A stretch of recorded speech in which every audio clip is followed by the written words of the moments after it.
Aztec work and rock! Lava will be on seat!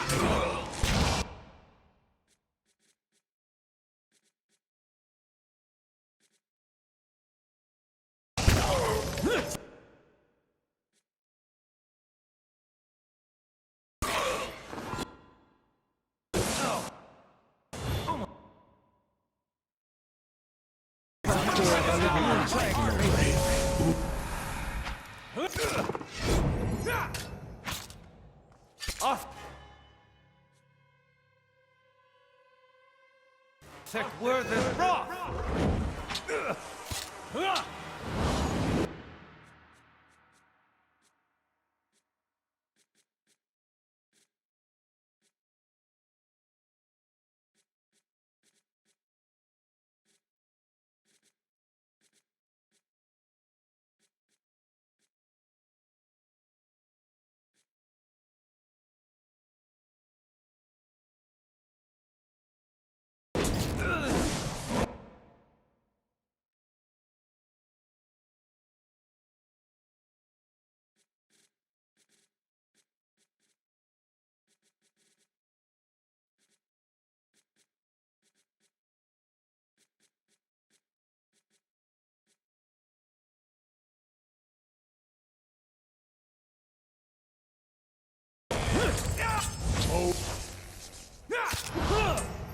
You.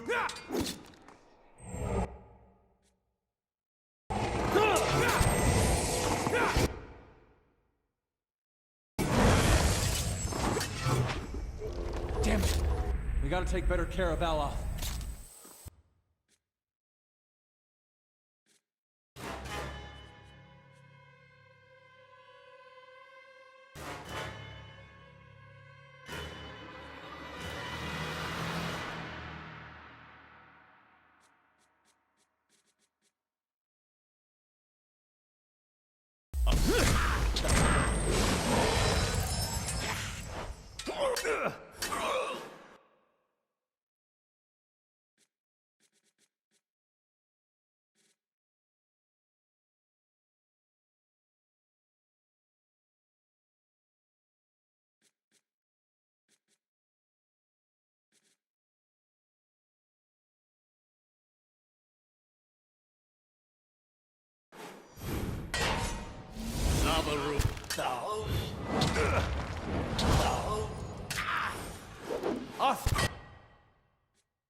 Hey, do you mind?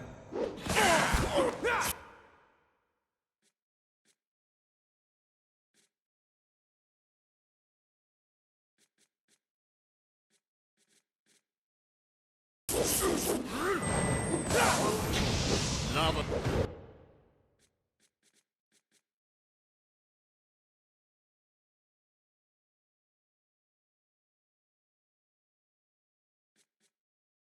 That's not what I meant by...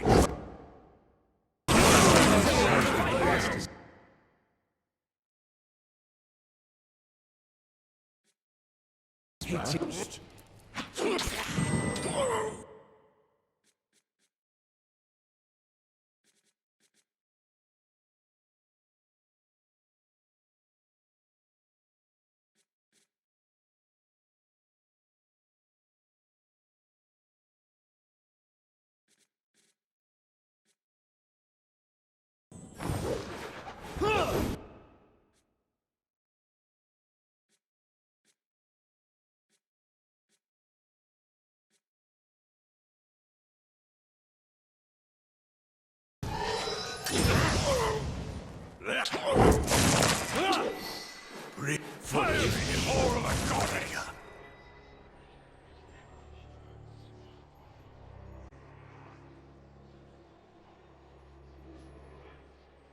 That's the servant down, and the mistress still to go. A good start, worthy of being built upon.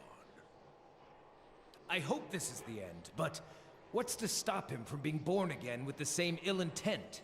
And before you suggest the option, no, I'm not eating his soul. I'll put almost anything in my mouth. Some point, you have to look at the things your god is telling you to do, and ask yourself if it's worth it. All those lives. And at the end of them, he was no better than the very people he sought to guide. A pity he would ever have to face that realization again.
To apply the teachings of Durance would more immediately satisfy the cravings in my bones. But this is the stronger lesson, for his soul is already marked by his own hand.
I have observed you, Watcher. You came to this land merely because it was here for the taking. And why should you question what was given to you, or whom it was taken from? This is the natural order of Kith, gods and civilizations. You have labored at the pleasure of others. That shriveled hag in Hardred House. Those well-bred thieves with their lordly pretensions. The wretched tribesmen playing out their fantasies of grandeur. And then you cower and knelt before the gods themselves, begging one paltry favor and receiving riddles and visions in response. And now the gods give you orders and commands, even while you set out to fix what they cannot. Yet what have they offered you?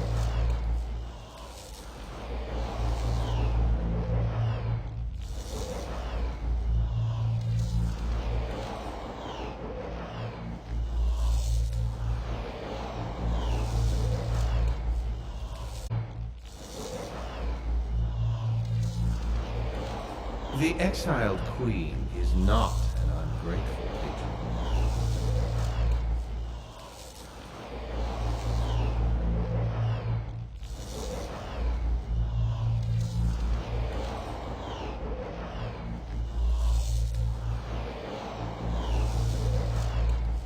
Finish the work Theos began. Strengthen Woodica with these souls and allow her to become the most powerful of all the gods, with you as her favorite.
Yes, consider well the prosperous lives and the power that awaits you.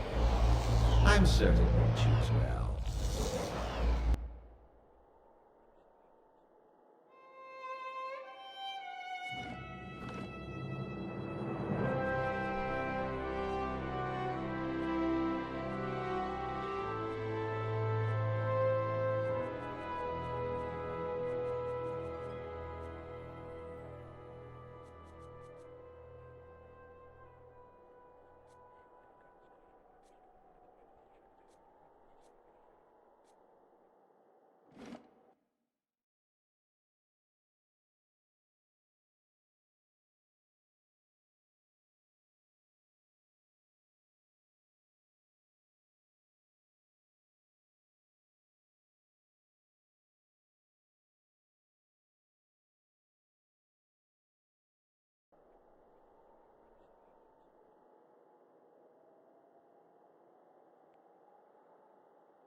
Theos, he had hold of your soul from a long time back, seems like. Not many can say that these days. Not with the gods using the world to settle their problems. You'll be feeling better soon then. Good. That's real good. You got it figured out what you're going to do about all that? Got a lot of people out there thinking they've been abandoned by their gods. There's not much that'll put the fear in you more than that. You can take my word for it. If it was in my power, and I know it's not, but if it was, I'd find a way to give them the courage to face it. Not because they think there's some god looking out for them, but because they've just got it in them. And after what you've been through, though, I'm sure you got your own ideas. Better make it good.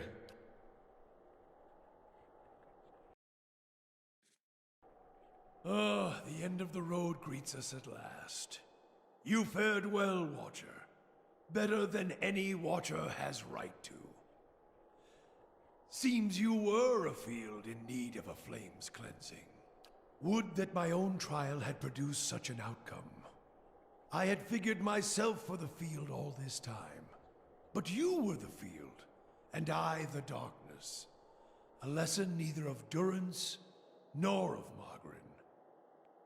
But with that trial's end, a new one begins. A god's trial. And I will stand in judgment without mercy.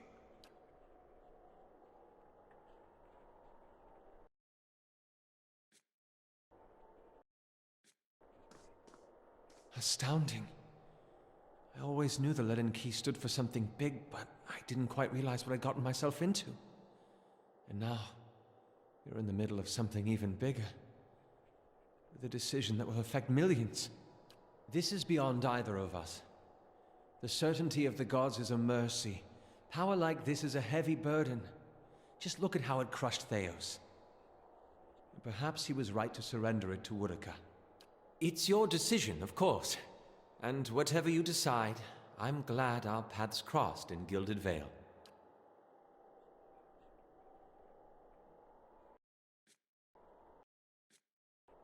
Victory looks good on you. There was a blur about your soul that lingers no more. Seems putting Theos to rest has given you some measure of inner peace. Of course, now you need to decide what to do with these trapped souls. So many hopes and dreams, all of them torn from the cycle and long. You could set them free, nowhere in particular. Just free to go wild knows where. Think of how many new lives and new journeys could start this very moment. It's all in your hands. I know you are the right person to decide the fate of so many. You helped bring me closer to WoW, and I believe WoW delivered you to this moment, this decision. It has been an honor to be along for the journey.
At your command, the ancient device became your instrument, spinning to life with deafening resonance and gathering up the swirling essence like thread on a great spindle.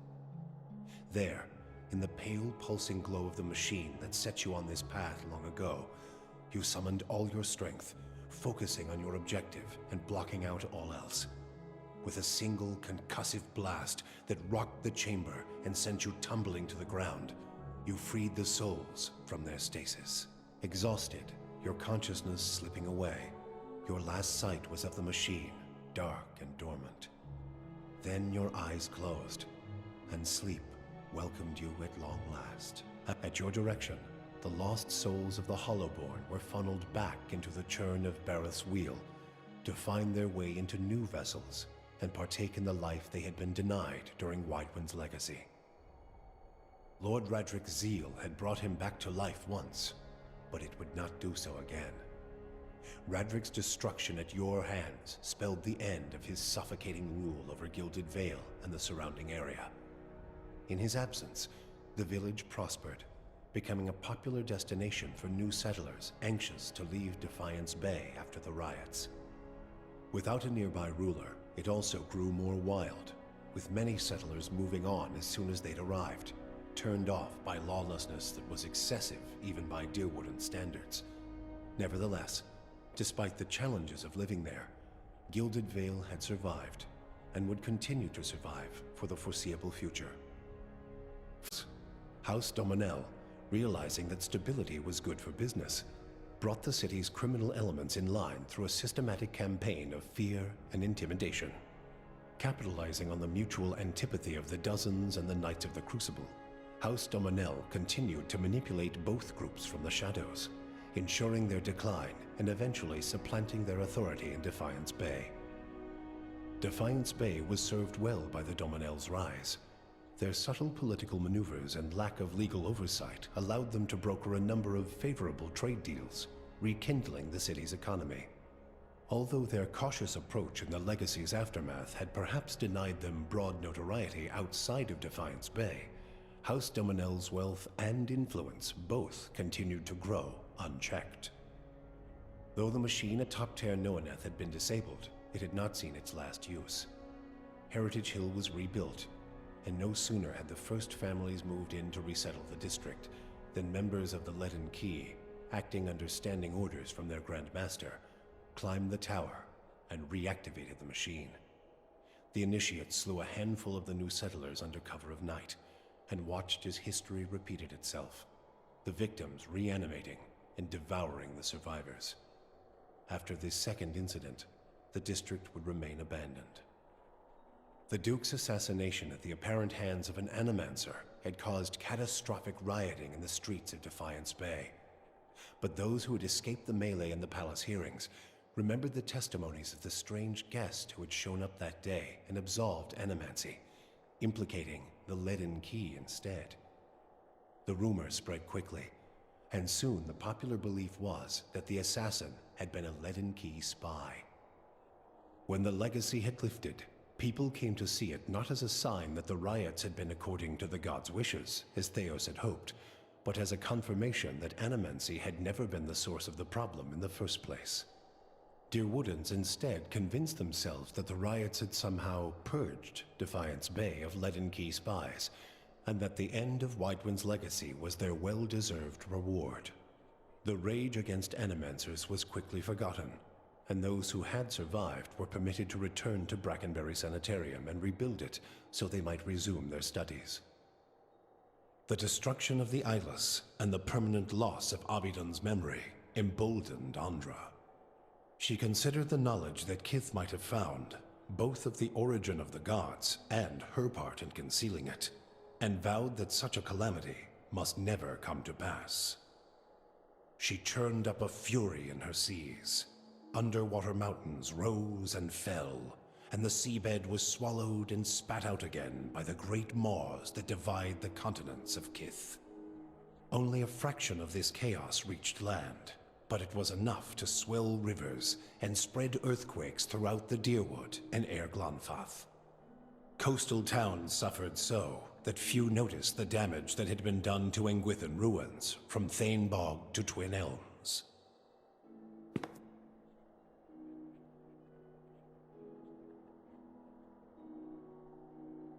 Thus, they sealed off the White Forge and abandoned their pursuit of Durgan steel. Durgan's battery became a trading post once more, and Stalwart thrived in its shadow. Stalwart's revival brought trappers, traders, and artisans from all over the Dyrwood, and from Red Ceres too. Prosperity brought peace to the border region, as Dyrwoodans and Red Serans alike left old quarrels behind. The Flames That Whisper clan found a cautious peace with Stalwart, particularly once the villagers heard of the aid the ogres had offered against the Eyeless. The clan moved back into the Russetwood, and as Stalwart grew in prestige, the villagers formed a tighter alliance with their ogre neighbors. Within a generation, ogre traders visited Stalwart, and village hunters were welcome in the Russetwood. Harmka's death had brought the Devil of Carrick little satisfaction. In time, her taste for vengeance soured. What replaced it was a hunger to feel something, anything, new. Summer had thinned the snowpack twice over when she felt the joint at her elbow first begin to stiffen. She turned her back on the hopes of animancy and civilization and walked east. She pushed through the mountains, past Red Ceres, and into the broad plains of Ishamiddle. She had forgotten what it was like to simply journey, no goal or destination in mind. Though she felt nothing more than the steady thump of her feet on the road, the endless horizons and grassy meadows were new to her. She measured her time in the gradual rusting of her body and was satisfied. Her movements slowed, but so did the world around her. Waist-high grasses undulated and tacked in the wind, as gradual as the tides. Sparrows and blackjays made steady pilgrimages across the sky, each flap of their wings a solemn salute. She could hardly move when she found something she had never seen before, the ocean. With the last of her strength, she pulled herself beneath the water, content at last to feel the movement of currents and the constant caress of the waves. Free from the burden of her memory, Maneha soon left the gift-bearers and resumed adventuring. Now that she had a taste for the world, she wanted to experience it anew. Maneha rediscovered her zest for battle, extravagance, and romance. She kept her gaze on the horizon, looking from one journey to another more distant, from the lover in her arms to another more fervent. Hers was a life of excitement, violence, and passion. She moved too quickly for regret to catch up with her, and she hoped only that she might outpace it in the next life as well. The fortress of Caed Nua emerged as a bastion of security in the midst of an untamed land, becoming the envy of every thane and earl in Dyrwood. Legend grew over time of its impregnability, and stories of formidable invaders easily scattered by the keep's defenses became popular around the hearths of Dyrwoodinians. Likewise, it also became a beacon to travelers, merchants, and visiting dignitaries alike. Reputed as the finest fortress in all Dyrwood, people would journey from near and distant lands alike to experience its fabled hospitality and grandeur. After the death of the Master below, a strange quiet fell over the endless paths of Ad Nua. The attacks on the fortress above ceased, Ad Nua's silent titan the closest remaining thing to a master in its musty, forgotten passages. Pallegina had gone against the Duke Spell's orders by inventing a new trade arrangement with the Anamenfath to accommodate the recovering Dyrwoodan market. With the Dyrwood's people still weakened by Widewind's legacy, the Vailian republics easily pushed their would-be competitors out of the market. For her outrageous insubordination and audacity, Pallegina was banished from the republics. She traveled north in the Eastern Reach, avoiding Vailian ports and entering the ranks of the kind wayfarers. Despite her bravery and dedication to those in her care, her strange appearance made her feel like an outsider wherever she went. Haravius took his leave of the party and, after his first bath in years, returned to his nomadic lifestyle. With his homesickness expunged, he found renewed joy and tranquility in his wandering survey of the wilderness. For the first time in his life, he ventured beyond sight of the mountains of Glonfath. During his travels, he penned numerous journals and sketches detailing his travels through frozen tundra, searing desert, and tropical forests. Wherever he went, Heravius left behind stories of the Autumn Druid, a temperamental, one-eyed wise man of the forest, known to bring food to lost travelers and unusual advice to anyone willing to ask him a question. Adair chose not to return home to Gilded Vale. Still most comfortable far from cities, he settled in Deerford, which, like many towns in the Deerwood, was beginning the slow process of rebuilding. Believing now that it was the obligation of Kith to be the leaders their gods had not, Adair was soon named mayor of the town, and under his guidance, Deerford soon began to prosper. He expelled the last of the Scanites from the area and drew new settlers with the offer of land, a trick he had learned from someone he otherwise preferred to forget. With each passing day, Deerford would come to more closely resemble the Gilded Vale of Adair's childhood, the one worthy of its name. When the dust settled in sun and shadow, Aloth looked upon the remains of Theos Ixarchanon, his former master. He saw where the Grandmaster had gone wrong and what would be required to undo the harm Theos had wrought. With a flick of his wrist, he burned Theos's robe, headdress, and every other symbol of the man's power. Never again, he vowed, should Kith live in fear and blind obedience to an authority they did not understand. Armed with the knowledge and courage he had gained on his journeys with the Watcher, he set out on the long and lonely task of dismantling the Leaden Key. With the Watcher's goals accomplished and his own vows fulfilled, Kanarua sailed back to Tekoa. His friends and family found him much changed, for a pall had fallen upon the man, smothering his former enthusiasm. Called before the Lore College, Kana told them of the pain the Engwithan legacy brought to the lands abroad. He insisted that a search for answers abroad could only fragment the Rawatai people, as it had done to the Deerwood. His findings were met with much respect, and Kanarua's voice came to be considered an influential one in the growing move towards Rawatai's isolation. With Theos defeated and the souls released from sun and shadow, healthy children were born once again in the Deerwood. Pleasant and peaceful memories rose to fill the cracks in the grieving mother's mind. She returned to the birthing bell, unaware that the village nearby had become an empty desolation in her absence. Thus she began her tireless vigil atop the Adra, awaiting mothers and children who never came. Durrance used Magrin's strength only until Theos had been cast from the world, and then swore off her influence entirely. Regret came to weigh heavily on his mind, and a man who had never previously lacked for words or opinions came to embrace silence and contemplation. He continued to wander, penniless and destitute, searching now not for the reason for his goddess's silence, but for a mechanism for revenge. The charred robes he continued to wear as a reminder that he had been burned by his goddess, and not just by the flames of the Godhammer. Sagani experienced the 4 months of her journey back to Masuk in vivid colors. She strove to memorize every moment of her final trip through the Deerwood, Glonfath, the Valian Republics, and beyond, preparing to tell her village of what she had seen on her long journey. All of Masuk shared in her triumph, and she felt her pride and elation magnified by the joy of her village. Never again did she doubt the value of her sacrifices. After decades as a long hunter, Sagani finally became one of Masuk's most respected elders. She guided her community with wise counsel, and a generation after she finally passed, another huntress journeyed into the world to find her soul. For you, the death of Theos brought an end to your waking visions, and a silence to the whispers of the past. In their absence, you were able to sleep. The questions of a distant lifetime ceased to trouble your soul.